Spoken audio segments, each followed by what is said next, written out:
Ballot paper ಮೇಲೆ ಮಾಡಕ್ಕೆ ಹೊರಟಿದ್ದಾರೆ. ಇದು ದೊಡ್ಡ ಪರೀಕ್ಷೆ ಆಗೋದು ಬ್ಯಾಲೆಟ್ ಪೇಪರ್. ನಾವು ನೋಡಿಷ್ಟ ಬ್ಯಾಲೆಟ್ ಪೇಪರ್ದು ಭಾಳ ಸಮಯ ತೊಗೊಳ್ತದೆ ರೀ. ನಾವು 100 ಕೋಟಿ ಆಗಿವಿ ಜನಸಂಖ್ಯೆ, ಲೋಕಸಭಾ ಚುನಾವಣೆಯಲ್ಲಿ ಸಾಧ್ಯನಾ ಅನ್ನುವಂಥದ್ದು. ಅದಕ್ಕಿಂತ EVM, EVM ಮತ್ತು VVPATಗಳನ್ನು ಮಾಡಿದ್ರೆ ಬೆಸ್ಟ್. ಯಾಕೆಂದರೆ ಸಮಯ ಉಳಿತದ ಮತ್ತು ಇಲ್ಲಿ ಹಾರ್ಡ್ ವರ್ಕ್ ಅದ ಬ್ಯಾಲೆಟ್ ಪೇಪರ್. ಮತ್ತು ಇಲ್ಲೂ ರಿಗ್ಗಿಂಗ್ ಆಗ್ತದೆ ರೀ. ರಿಗ್ಗಿಂಗ್ ಆಗೋದಿಲ್ಲ ಅಂತ ಏನಿಲ್ಲ. ಹಿಂದೆ ಆಗಿಲ್ಲ ಏನ್ರಿ ಬ್ಯಾಲೆಟ್ ಪೇಪರ್ದಾಗ. ಬಿಹಾರ್, ಉತ್ತರ ಪ್ರದೇಶ ರಿಗ್ಗಿಂಗ್ ಹಂಗೆ ಆಗುತ್ತಿದ್ದು, ಡಬ್ಬಿಗಳು ಎಪ್ಪಿಸ್ಕೊಂಡು ಹೋಗ್ತಿದ್ರು, ಸುಡ್ತಿದ್ರು, ಮಾರ್ತಿದ್ರು.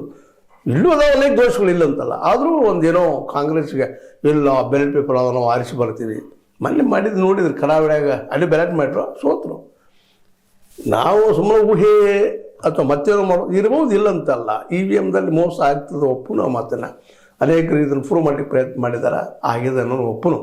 ಆದ್ರೆ ಅದೊಂದೇ ಕಾರಣ ಅಲ್ಲ, ಜನರಿಗೆ ಹೋಗಿ ಮುಟ್ಟುವಲ್ಲೇ ಕಾಂಗ್ರೆಸ್ ವಿಫಲ ಆಗ್ತದೆ ಅನ್ನೋದು ಸಹಿತ ಅಷ್ಟೇ ಸತ್ಯದ. ಈಗ ಆದಂಥ ಎಲ್ಲ ಚುನಾವಣೆಗಳಲ್ಲಿ EVM ಮತ್ತು ಮತದಾರ ಪಟ್ಟಿ, ಅದು SIR ಇವೆಲ್ಲ ಕಾರಣ ಅಂತ ಇವ್ರು ಹೇಳ್ತಾರೆ. ಮತ್ತು BJPನೂ ಇವತ್ತೇನು ಹಿಂದಿನ ದೊಡ್ಡ ಆಡಳಿತ ಕೊಡೋಕ್ಕಾಗಿಲ್ಲ BJPಗೆ. ಇಲ್ಲಿ ನಿರುದ್ಯೋಗ ಹೋಗಲಾಡ್ಸೋಕ್ಕಾಗಲಿಲ್ಲ, ಇಲ್ಲಿ ಬಡತನ ಹೋಗಲಾಡ್ಸೋಕ್ಕಾಗಿಲ್ಲ, ಎಲ್ಲರಿಗೂ ಉದ್ಯೋಗ ಸೃಷ್ಟಿ ಮಾಡೋಕ್ಕಾಗಿಲ್ಲ. ಈ 11 ವರ್ಷದೊಳಗೆ 11 ವರ್ಷಗಳಲ್ಲಿ 22 ಕೋಟಿ ಉದ್ಯೋಗ ಸೃಷ್ಟಿ ಮಾಡಬೇಕಾಗಿತ್ತು.